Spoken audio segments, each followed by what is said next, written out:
Les cœurs impuissants, c'est l'histoire d'une famille française qui se déroule en Cochinchine, c'est-à-dire au sud de l'Indochine, entre 1910 et 1929. C'est avant tout l'histoire d'un couple, celui de François et Gabrielle. Gabrielle quittait ses études d'infirmière à Paris pour suivre François, qui était officier de marine et qui était rappelé à Saïgon parce que son père venait d'avoir une crise cardiaque et il devait reprendre les rênes de la plantation familiale.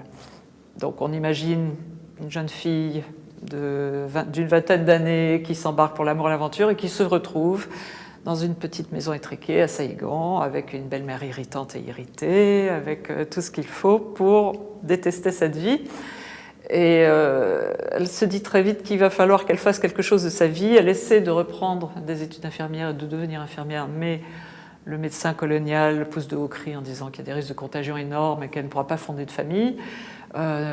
Et sur ces entrefaites, le meilleur ami de son mari vend sa plantation. Et pour elle, c'est décidé, elle va racheter cette concession et planter des EVA, puisque on est en plein essor de l'industrie automobile et qu'il y a de l'avenir. Le seul petit hic, c'est qu'il va falloir qu'elle patiente, parce qu'il faut attendre 7 ans pour qu'on ait une première récolte. Mais la vie de planteur l'attire.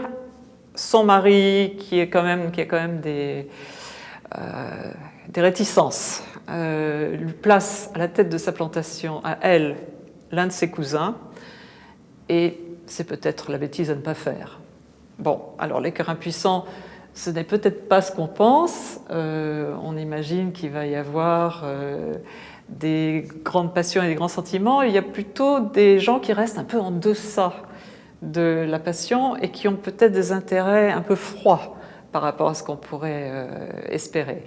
Mais c'est malgré tout une histoire d'amour et c'est malgré tout l'histoire d'une femme qui va essayer de sauver son couple, qui sera mis en danger par toutes sortes de difficultés, et une histoire avec quelques drames dont évidemment je vous révélerai le dénouement à la fin.